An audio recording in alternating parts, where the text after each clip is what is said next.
इस वक्त की बड़ी खबर बांग्लादेश से आ रही है। बांग्लादेश की एक कोर्ट ने शेख हसीना को पिछले साल जो नरसंहार हुआ था, पिछले साल जो छात्रों का प्रदर्शन बांग्लादेश में हुआ था, उसमें जो मौतें हुई थी, उसमें जो लोग घायल हुए थे, उसका मास्टरमाइंड करार दिया गया है अंतर्राष्ट्रीय अपराध न्यायाधिकरण मतलब ICT।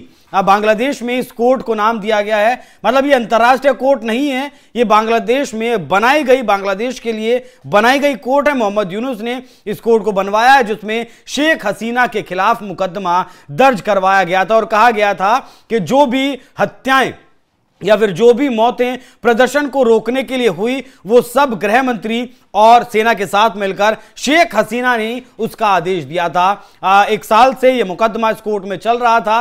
कोर्ट इस मामले में अब अपना फैसला सुना रहा है। इस वक्त की बड़ी खबर यह है कि शेख हसीना को इस पूरे मामले का मास्टरमाइंड बताया गया है, बनाया गया। इससे पहले सेना के भी लगभग 2 दर्जन से ज्यादा अधिकारियों को, वो सेवानिवृत्त हों या फिर कार्यरत अधिकारी हों, उनके खिलाफ भी चार्जशीट दाखिल की गई थी। कई को गिरफ्तार भी किया गया था और कई को नोटिस भी दिया गया था। तो एक एक कर सिलसिलेवार ढंग से मैं आपको बताता हूं कि कोर्ट ने अपना आदेश पढ़ते हुए क्या कुछ कहा है, क्या कुछ शेख हसीना के खिलाफ कोर्ट कह रहा है।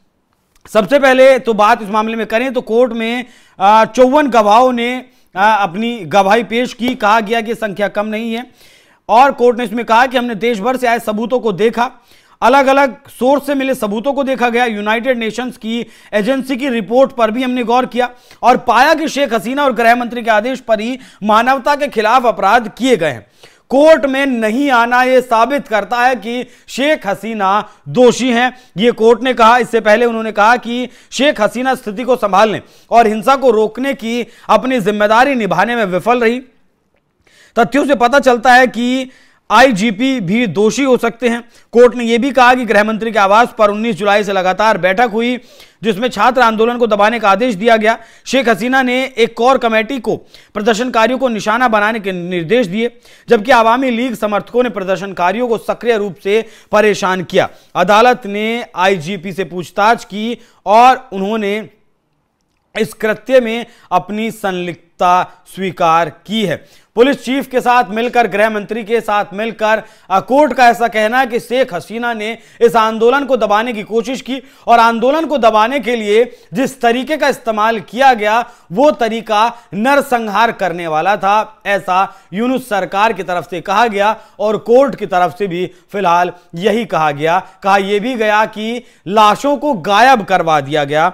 शेख हसीना पर फैसला सुनाते हुए जज ने कहा कि हसीना ने नफरत भरे भाषण दिए, शकील नाम के एक सहयोगी से फोन पर बातचीत में उससे अपने खिलाफ दर्ज मामलों से जुड़े 226 लोगों की हत्या करने को कहा। अदालत ने जोर देकर कहा कि उनकी टिप्पणियां अपमानजनक और हिंसा को भड़काने वाली थी। कोर्ट ने यह भी कहा कि एक शख्स के पोस्टमार्टम रिपोर्ट बदलने के लिए भी शेख हसीना ने डॉक्टर को धमकाया और 4 बार उस रिपोर्ट को बदलवाया गया है।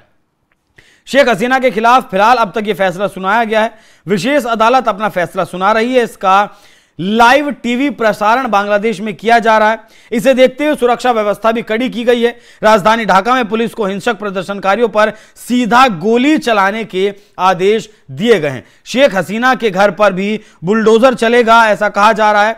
जहां ये पूर्व PM शेख हसीना के घर के बाहर बुलडोजर फिलहाल खड़े हुए हैं। शेख हसीना के धानमंडी स्थित घर के बाहर बहुत बड़ी तादाद में प्रदर्शनकारी भी खड़े हैं, वो अपने साथ बुलडोजर भी लेकर आए हैं। राजधानी ढाका में हालात बहुत ज्यादा बिगड़े हुए हैं। 15,000 से ज्यादा सुरक्षा कर्मियों को यहां तैनात किया गया है। हालांकि इन आरोपों पर शेख हसीना ने भी कल शाम एक ऑडियो संदेश जारी किया था। शेख हसीना, जैसा कि आप जानते हैं, पिछले साल से ही निर्वासित होकर वो भारत में रह रही हैं। भारत से यूनुस सरकार ने शेख हसीना के प्रत्यर्पण की मांग भी की थी, जिसे भारत सरकार के द्वारा खारिज कर दिया गया था। शेख हसीना का यह कहना है कि उनके ऊपर जितने भी आरोप लगाए गए हैं वो सब एक साजिश है, एक षड्यंत्र है और जो हत्याएं, जो मौतें प्रदर्शन के दौरान हुई हैं उनके ऊपर शेख हसीना ने जो कहा वो वाकई में चौंकाने वाला है। वो उसके बारे में ये कहा गया शेख हसीना के द्वारा, जैसा कि आप जानते हैं और वक्त वक्त पर हम ये आपको बताते हैं कि फिलहाल मौजूदा वक्त में बांग्लादेशी सेना में 3 धड़े बटे हुए हैं। एक धड़ा है शेख हसीना का समर्थक है, एक धड़ा मोहम्मद यूनुस का समर्थक है और एक धड़ा जो बीएनपी की खालिदा जिया हैं उसका समर्थक है। तो जो मोहम्मद यूनुस का समर्थक जो धड़ा है वो पूरी तरीके से लगभग 30% सेना में उसकी हिस्सेदारी है और वो पूरी तरीके से पाकिस्तान परस्त है। पाकिस्तान के आतंकियों के द्वारा, आईएसआई के द्वारा वो रेडिकलाइज हो चुका है पूरी तरह से।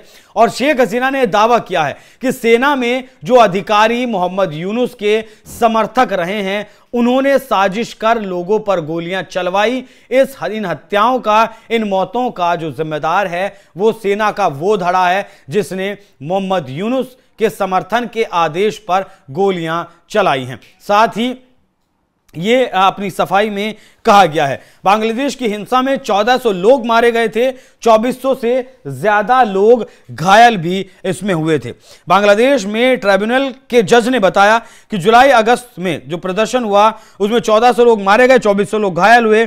उन्होंने कहा कि शेख हसीना सरकार ने घातक हथियारों को तैनात किया, प्रदर्शन को कुचलने के लिए हेलीकॉप्टर, गनशिप का इस्तेमाल किया गया। इससे देश भर में हिंसा हुई और भारी नुकसान पहुंचा। उन्होंने कहा कि शेख हसीना ने हेलीकॉप्टरों के इस्तेमाल के लिए कहा था। शेख हसीना और ढाका दक्षिण के मेयर की कथित बातचीत को पेश किया गया है। तो इस मामले पर शेख हसीना का अपना अलग रुख है, वो भारत में है। ऑडियो संदेश उन्होंने जारी किया है। दूसरी तरफ शेख हसीना के जो समर्थक है, मतलब उनकी पार्टी से जुड़े जो लोग हैं, आवामी लीग से जुड़े जो लोग हैं, वो फिलहाल बांग्लादेश की सड़कों पर उतरे हैं और उन्हें अगर वो कुछ भी हिंसक करते हैं यूनुस सरकार की तरफ से सीधा गोली मारने के आदेश दिए गए हैं। अब बड़ा सवाल यह है, अगर एक सेकंड के लिए मान लें कि शेख हसीना ने प्रदर्शन को दबाने के लिए गोली चलाने का आदेश दिया, तो वही काम तो अब मोहम्मद यूनुस भी कर रहे हैं।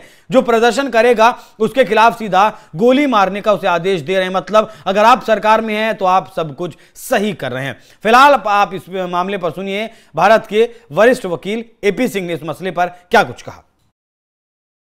बांग्लादेश की प्रधानमंत्री शेख हसीना जी के खिलाफ जो Bangladesh internal crime tribunal ICTBD ने ट्रायल किया, जिसमें प्रोसिक्यूशन ने उनके खिलाफ 5 चार्जशीट फाइल की। 3 मेंबर्स की ट्रिब्यूनल और भी आगे की जजमेंट अनाउंस करेगी। प्रोसिक्यूशन इसमें डेथ पेनाल्टी की मांग कर रहा है। उनके अनुसार शेख हसीना ने वहां जो भी घटनाक्रम पिछले समय हुआ उसके लिए वो जिम्मेदार है, बल्कि ये टोटल जो चार्जशीट फाइल हुई झूठ का पुलंदा है, गलत है। शेख हसीना और उनके परिवार ने बांग्लादेश के डेवलपमेंट के लिए, विकास के लिए, रोजगार के लिए, शिक्षा के लिए, स्वास्थ्य के लिए और विदेशी संबंधों के लिए बहुत बड़े बड़े काम किए। लेकिन कुछ वहां के ऐसे संगठन थे जो नहीं चाहते थे कि शेख हसीना जी के संबंध भारत जैसे दुनिया के बड़े देश से संबंध रहे, पड़ोसी देश से संबंध रहे। इसलिए इन्होंने ऐसी संरचना की और बांग्लादेश को बहुत ही विशालता के साथ हर तरह की सहायता करने वाले, वहां बंटवारे से भी पहले के रहने वाले हिंदुओं के साथ उन लोगों ने साजिश और षड्यंत्र के तहत हत्या का तांडव किया। यूनाइटेड नेशंस ऑफ ऑर्गेनाइजेशन की रिपोर्ट के अनुसार भी 1400 से अधिक मौतें, वहां 14,000 से अधिक मौतें हुई। इसके लिए वही संगठन जिम्मेदार थे। उनके खिलाफ कार्रवाई नहीं कर रही है बांग्लादेश इंटरनल क्राइम ट्रिब्यूनल, बल्कि उनके खिलाफ राजनीतिक सत्ता से प्रेरित होकर कर रही है। जबकि 2026 में आम चुनाव होने हैं और निश्चित है शेख हसीना ने बिल्कुल बांग्लादेश के लिए बहुत उत्थान के लिए काम किया, उनके पारिवारिक पीढ़ी दर पीढ़ी काम किया है और इसीलिए लोग उनसे घृणा कर रहे हैं कुछ राजनीतिक हित साधने के लिए। लेकिन ये निर्णय जो ट्रिब्यूनल ने किया है पूरी तरह से गलत है।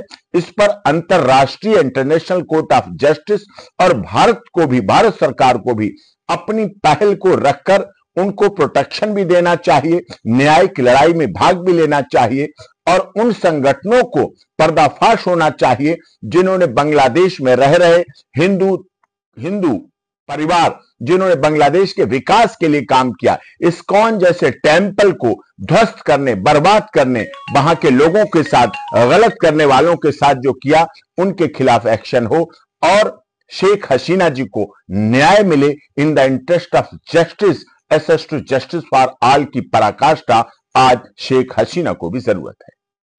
जिस व्यक्ति ने सत्ता संभालते ही सबसे पहले आतंकियों को छोड़ने का काम किया हो, जिस व्यक्ति ने फिलहाल आईएसआई के साथ मिलकर जो एक इस्लामिक फोर्स बनाने की बात कर रहा हो, जो व्यक्ति फिलहाल जितने भी रेडिकल जो ग्रुप्स हैं बांग्लादेश में, उनके आदेश पर या फिर उनकी कठपुतली बनकर जो काम कर रहा हो, जो अमेरिका के इशारे पर बैठाया गया हो, जो भारत विरोध में लगातार काम कर रहा हो और जो भारत विरोध में चार्जशीट दाखिल कर रहा हो शेख हसीना के खिलाफ, उस व्यक्ति से इससे ज्यादा और उम्मीद भी कुछ नहीं की जा सकती है। फांसी की सजा की मांग शेख हसीना के लिए की जा रही है। अब सजा फांसी की होती है या नहीं, वो देखने वाली बात रहेगी। बाकी शेख हसीना फिलहाल भारत में है और भारत ने शेख हसीना को बांग्लादेश भेजने से इनकार कर दिया है। तो मौत की सजा सुनाने के बाद भी मोहम्मद यूनुस कुछ नहीं कर पाएंगे। हां, इतना जरूर कर पाएंगे कि उनकी पार्टी पर बैन जरूर लगा देंगे, जो लगाया गया है। चुनाव नहीं लड़ने देंगे, उनके कार्यकर्ताओं को गिरफ्तार करेंगे, प्रताड़ित करेंगे। यह वही मोहम्मद यूनुस है